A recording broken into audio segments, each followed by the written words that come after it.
fill in the blank, right? When you get to conflict, say, I love, and then fill in the blank. And then that blank could be filled with, I love conflict, or it could be I love my spouse. And it's you and me, babe, whatever comes. Knowing bigger hands are holding ours, and the greatest days are ahead of us. Growing in love, learning to be a better us. Hey, welcome to A Better Us and to our home. One of my favorite authors, Max Lucado, once said, conflict is inevitable, combat is optional. And that's especially true in marriage. Right. And I heard Captain Jack Sparrow once say, you know, Pirates of the Caribbean. Okay. The problem is not the problem. The problem is your attitude toward the problem. Aye, matey. Which actually also works in marriage, although I'm not sure Jack Sparrow would be an authority on marriage. Maybe not. But are you trying to start a fight here? No, I'm not. But if you haven't guessed by now, today's show is all about resolving conflict. Marriage authors and experts Bill and Pam Farrell will give us some practical tools for solving those problems that are sure to come up between the two of you. And then Dr. Mike is on the beach, where he'll go a little deeper into navigating those murky waters of disagreements, helping us to dissect the argument after the fact so we don't repeat it. And as usual, our kitchen couples are going to speak from experience. They are CFL football great Mike Pinball Clemens and his wife Diane, and newlyweds youth and children's pastors Eric and Kara Maines. So come on in and let's get started.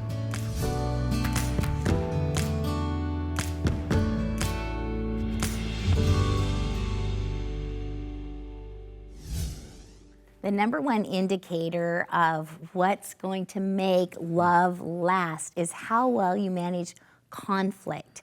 You can use it to connect or pull you apart. The choice is yours. But we need a way to solve our disagreements. Right, because if you decide together how you're going to approach conflict, it will work for you because your emotions always follow your decisions.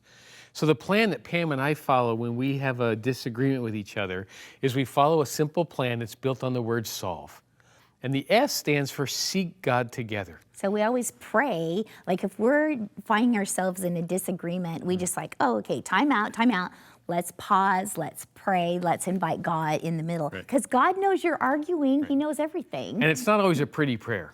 Right. Sometimes it's, God, we're a mess right now and we need your help. Would you show up, please? Lord, I don't really like him right now, and so help me love him so we can solve this thing. But we found it always goes better when we ask God to get in the middle of it. And the O is for open the conversation. Because I don't know of anybody who starts with the real issue. When you're upset with somebody and when you have to go into a difficult conversation, you test the waters. And so we want to give each other an opportunity to clear the air and kind of clear our hearts. And sometimes we even use... Well, you want to know who's going to start first, because usually when you're in a disagreement, the disagreement just escalates and you start like yelling over each other. And so we found we needed to decide who has the floor. So we actually have a piece of tile and we'll hand it, we'll say, you have the floor. As long as I have the floor, I get to talk until I hand it back and then she gets to talk. And we used to say the ball's in your court, but I'm very animated, so I'm like, the ball's in your court. Yeah, that didn't work, so we had to go to the tile. And the goal in this phase is to calm the waters. Because again, you're going to start off kind of afraid. You're going to start off wondering if you're going to make any progress. And so you test the waters, and you want to wait till things calm down before you start evaluating the interaction. Right, at this point, you just want to decide who's speaking and take turns just speaking, not taking offense, like trying to not take things personal, just to get a calm environment so that you can go to the next step. And the L is for look deeper. And what you're looking for is the real issue.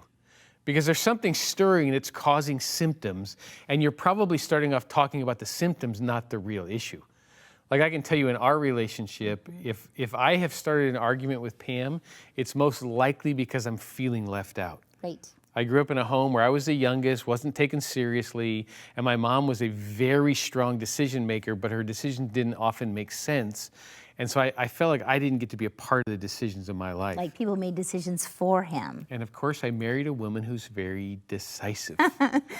And so I can often feel left out, but I don't normally start there. It's more fun to just say, Pam, you're kind of controlling, Yeah, that goes really well. instead of saying I'm feeling left out. And for me, oftentimes, if I've started the argument, it feels like I'm gonna fail. I'm the firstborn daughter, alcoholic dad, and I always thought that if I were just perfect, maybe then mom and dad wouldn't argue so much.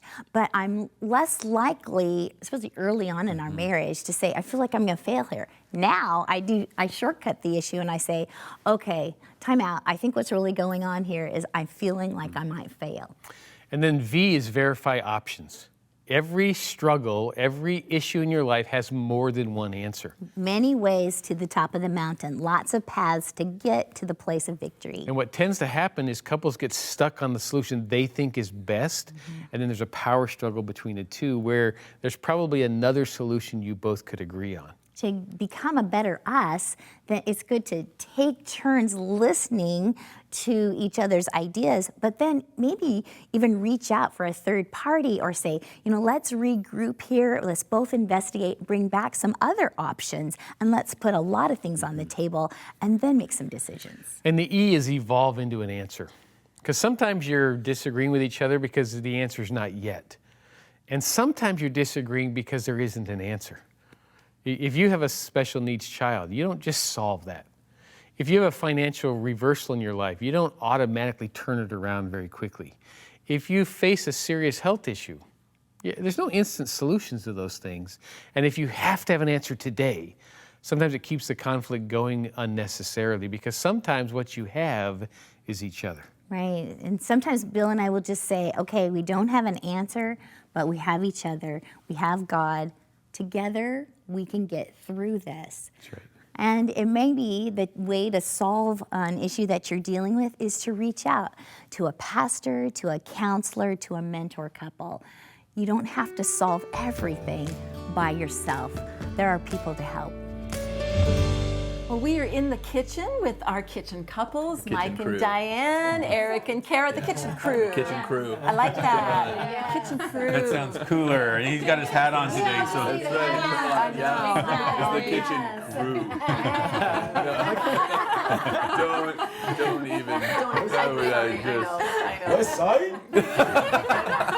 Okay, when Eric was a little boy, I got to tell you this. He had a friend over. He was about 10 years old, and they were over, and they had the day off of school, and they were in the kitchen, and I said to them, so you guys have the day off of school today? Sweet. And Eric looked at me and said, Mom, never say sweet again.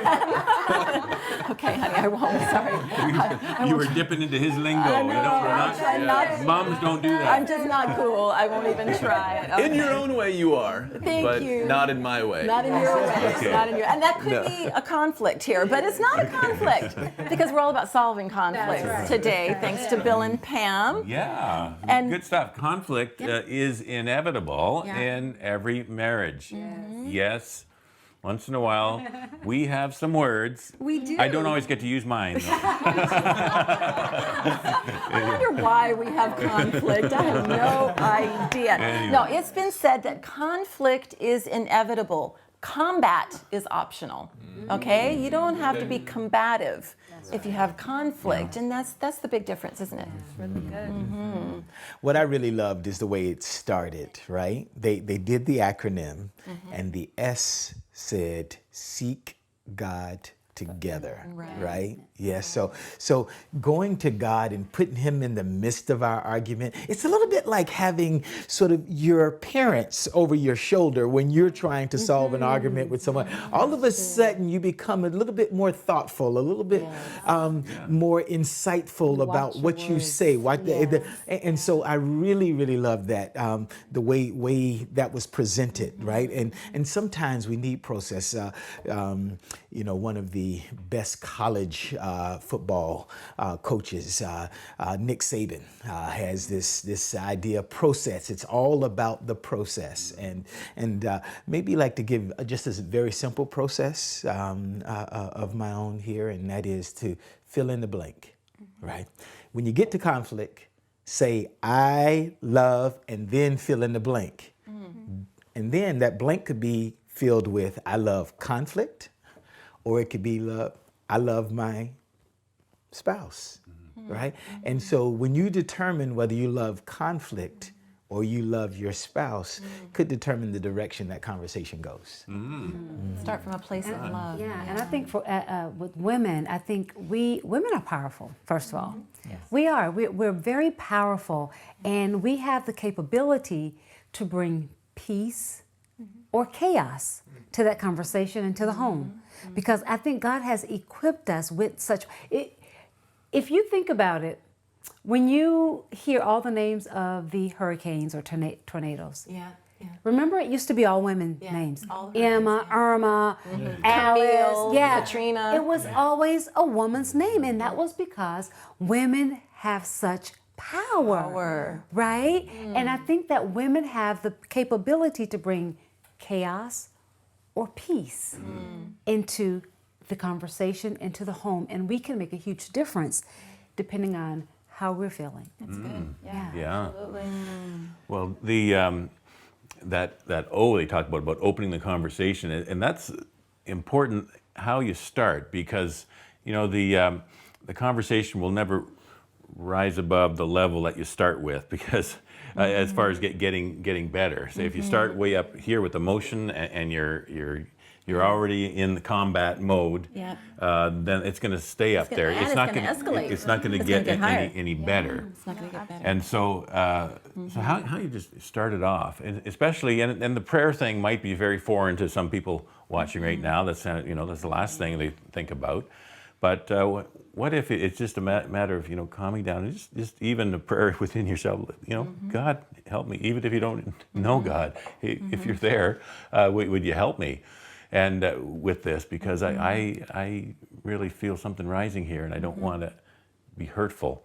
And so if you even start with that's great, but then that helps to calm you down, so you can open the conversation Sometimes at in a the right heat level. of the moment, sometimes I found with us even, in the heat of the moment, if there's something on our mind that really is aggravating, we start way up here. It's like, I can't believe this, and so sometimes Ron will just look at me and go, honey, and he'll just do this, just bring it down. Let's talk about it.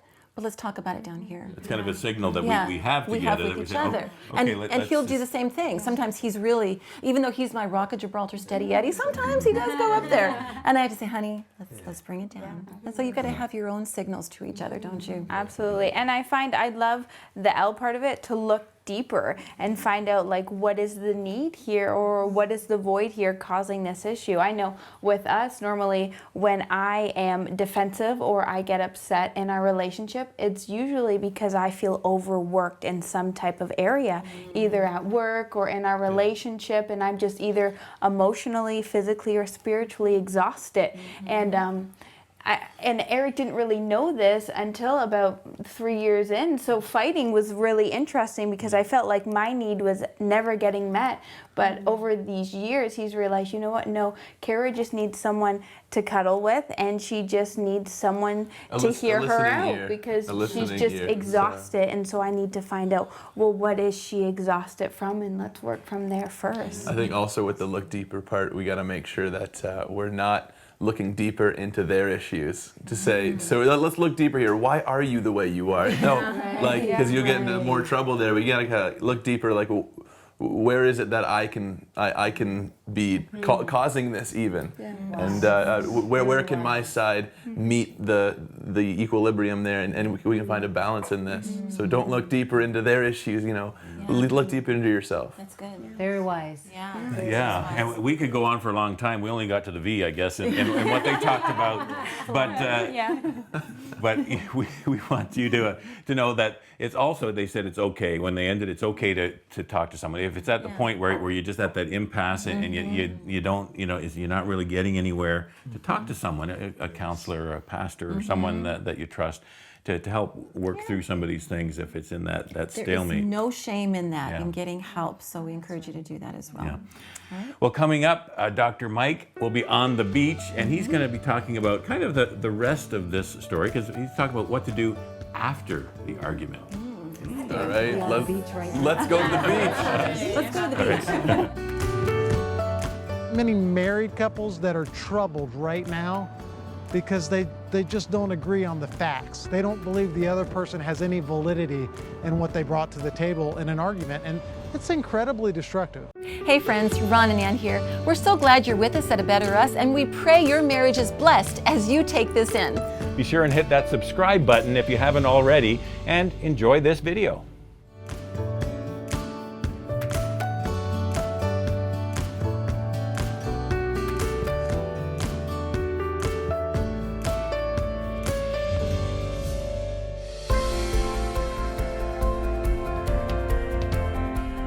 So we all know that every marriage is going to have conflict, right? But the question is, what do you do after the fight? No one ever talks about that. Once the fight is over, what are you supposed to do? Just go have coffee, watch TV? I'd like to suggest something. How about you and your spouse try to process the argument? We need to process our past fights. We need to process these things that might have injured each other. Why, you might say? Why would we even want to go there? Well, think about it. Have you ever taken a history class? Why? Because when we study history, we ensure that we don't repeat the past. If you study your past fights, you can ensure that you don't repeat the same mistakes. So what does processing mean? Basically, you just want to talk about the incident without getting back into it again. You don't want to have the argument again, but you want to have a conversation as if you're both kind of like sitting in the balcony of a theater, looking down, describing what happened on the stage when all the action was going on. This requires some emotional distance. It's going to be very difficult for you to do this if you're still kind of in that anger place, or you have a lot of emotional activation. So you need to make sure you're calm when you try this. I want you to keep in mind a couple things as you start to try to process arguments. Number one, the goal in all this is greater understanding. You want to address how and why this happened. The second thing that you want to try to do is you want to assume that each of your realities in this argument has validity. You have to come to the table with that understanding that what this person thinks and feels has some validity. There are many married couples that are troubled right now because they just don't agree on the facts. They don't believe the other person has any validity in what they brought to the table in an argument, and it's incredibly destructive. So let's work through 5 steps that you can take if you want to start processing your arguments. Number 1, start with feelings. Share how you felt. Share, here's what was going on with me. I was really hurt, or I was really surprised. Secondly, look at the realities. Start to talk about the realities. Describe your reality. Take some turns. Summarize what the other person has said. Even if you don't agree with them, try to summarize their reality. Here's what I hear you saying that you went through. Number 3, look at triggers. Share what experiences or memories you've had in the past that might have escalated your interaction with your spouse right here, right now. Share the stories of these triggers. I got really mad because, man, that reminded me of when my dad used to say that, or I got so hurt because that reminded me of something an ex-boyfriend or ex-girlfriend said long ago. Number 4, responsibility. Acknowledge your own role in contributing to the fight. You've got to allow yourself to own what you did, what you brought to the table that created this disconnect. And then finally, a constructive plan. Come up with something constructive that you guys can do differently next time to make that kind of conversation go better. So my encouragement is simple. Become a student of the conflict that you have with your spouse, and you can ensure that you don't repeat your past. Okay, Dr. Mike has a good challenge for us back in the kitchen here. Mike and Diane, Eric and Kara. You kind of step back and take a look at the argument after it's over. You know, when you're settled down a bit and like you're up in the balcony of a theater, he says, and looking down, and just kind of assessing it without all the emotions involved. You know, you might think, why would I want to revisit that argument? I'm so glad that's over, that's behind us. But really, as he said, there's a lot we can learn from it. And if we just take the time, doesn't mean we have to take a long time, but just take the time, sit down when, like Ron said, when your emotions are calm, and say, okay, wow. We made it through that. We really did. Let's see, what can we learn so that next time we handle it better? Yeah, he said, study the past to protect your future. I like that. That was Yeah. there. Yeah. That was That's good. what I love. That's what I love. I've been reading a book, and I'm trying to think of the author's name, but his last name is Franklin, and it's about loving harder. He's a #1 bestseller. Jensen Franklin? I think that's it. That's it. But he had a great analogy about ketchup. I love ketchup. You know the Heinz ketchup bottle, that they used to have the glass bottle, and he used the analogy about how you have to hit a certain spot on that bottle, and it was always at the 57 to make the ketchup. You used to use the knife to scrape it out and all those things, and until you hit it, and then still it would come out slowly, and then you hit it again, and that analogy I love because it's a process. It's that process of it's just a little bit at a time. You hit it, a little bit. You need some more. You hit it again. A little bit more come out. And that's just what we're talking about here. It's a process. And if we continue with that process, you just get a little bit at a time. And it gets better. And it gets better. And it gets better, right? That's so it. You learn a little bit more from that last That's right. blow up or conflict, and then next time you tweak and adjust, and then next time it's a little bit better. That's right. So I love that analogy. We all want to be a better us. Absolutely. Like we all want to be a better us. Yes, We agree on absolutely. that. And so, like you said, it just takes time. A little bit at a time. Yeah. I like yeah. that. But I love his analogy on that. If I could go back to the last segment just for a minute, I just love the idea of putting God into the conversation first. That's such a mature, like when you're in an argument and you're like, God, sit down somewhere, right? Yes. I need to handle this. That's right. But just having that process, the maturity, right? So I said the I love blank, right? And the reason we said that I love blank is because when you put your spouse in there, hopefully a lot of that stuff can go away. You don't get to the argument point. But if you do get to the argument, now you insert God into it at the beginning. Man, we got a chance, right? But then even if it kind of goes awry, right? It says, when is the best time to deal with the issue? Now. Now is the best time, unless of course, it's so volatile and it's gonna end up turning into another argument that we have to watch out. But I think Mike has really coached us up well here to say that review it, as that's the very first thing as a professional football team, right? The very first thing we do the very next day after the game is played, the very first thing you do is go and watch the film. And we will take one play and we will watch one play sometimes for 10 minutes. This is a play that takes 4 seconds, right? We watch every guy on the team, what he does, and kind of watch this whole thing. And so for 10 minutes, sometimes we watch 4 seconds for 10 minutes so that we can get better. So taking that time afterwards to go and review when it's fresh, and we understand the nuances that happened in the conversation and that kind of thing, to go and review, that's our I think it's the healthiest learning season is just as it's happened, right? And because we know the most, it's freshest for us, and we can change that behavior. And remembering to put God first. I have a girlfriend that had a funny saying. Whenever she would get upset and want to go tell somebody off, she'd say, "Okay, God, can you just go sit in the corner for a minute? just excuse yourself, God, and go sit in the corner. Let me do this, and then you come back." That's what we don't want to do. We don't want to do that. Just bring them right in the middle. That's right.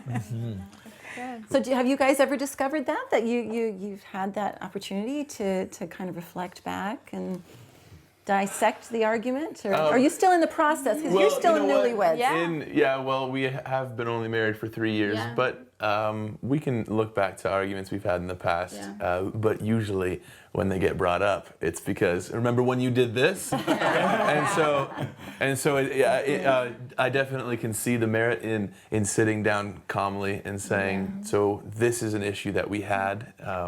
And let's kind of go through Dr. Mike's 5-step process. Making baby steps, like you were saying, with the ketchup, slow, where you're going to do it. Yeah, especially step number, I forget one it is, something, but own what you did. And know that we can justify whatever we did to try to make ourselves feel better, but we got to own what we did and just say, this was me.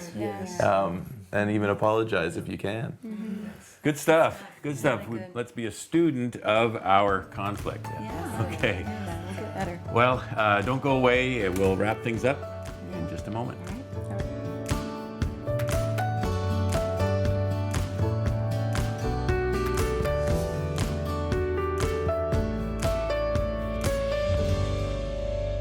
You know, when it comes to conflict, there's a really important distinction we know from research that can really benefit nearly every couple, and that's the difference between criticism and complaining. That is so important because a criticism makes someone feel defensive and makes them feel labeled or blamed. It comes off as, you know, an example, you always make us late, or you never pick up your clothes. Right. Now that's very different than a complaint. Yeah, because a complaining is all about my experience right now. And really, it's okay to complain and be genuine and be heard. Yeah, in fact, researchers show it's necessary because you got to be genuine. Right, otherwise you can't always be just sort of happy and delighted. So a criticism almost always begins with you always, you never, whereas complaining almost always begins with I feel so frustrated when we're late to something that really matters to me. Right. So if you're looking for a way to curb your criticism, convert them into complaints. Hi, we hope you're enjoying the show. You know, our vision at A Better Us is to see every marriage become a loving union that creates a safe family haven, building a legacy of hope for future generations. That's why we feel it's so important to invest in marriage relationships through producing a new episode of A Better Us every week. Absolutely. If you feel as we do that marriages are worth investing in, then please consider joining us as a member of A Better Us with a monthly donation of $25. You'll be making a big difference in lives and families, and we'll send you 2 of our special mugs, the mugs that you see our kitchen couples using each program. Absolutely. And be sure to send us your mugshot selfie, and we'll post it on our Facebook page and on our website. Simply visit abetterus.tv and click donate to set up your automatic monthly giving. God bless you, and thank you so much for making this program possible and helping us strengthen marriages. So we can all become a better us.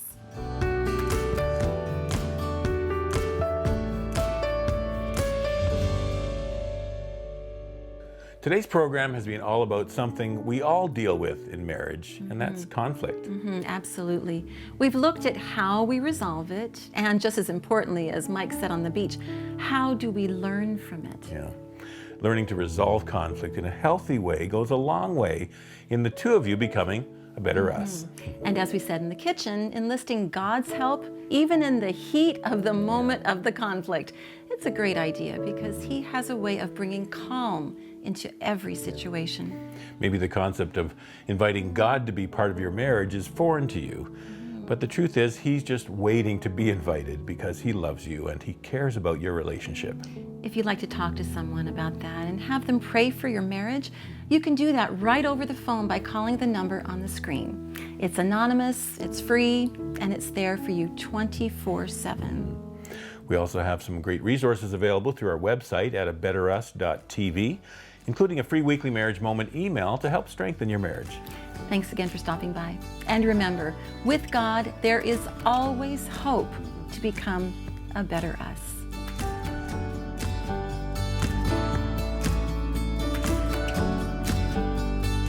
Hey friends, we really hope you're enjoying the marriage conversations here with A Better Us on our YouTube channel. We have hundreds of more helpful marriage videos designed to give you hope and tools to make your marriage better.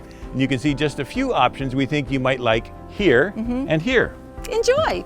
Oh, and make sure you subscribe by clicking here so you don't miss out on all the great marriage help we have coming your way soon.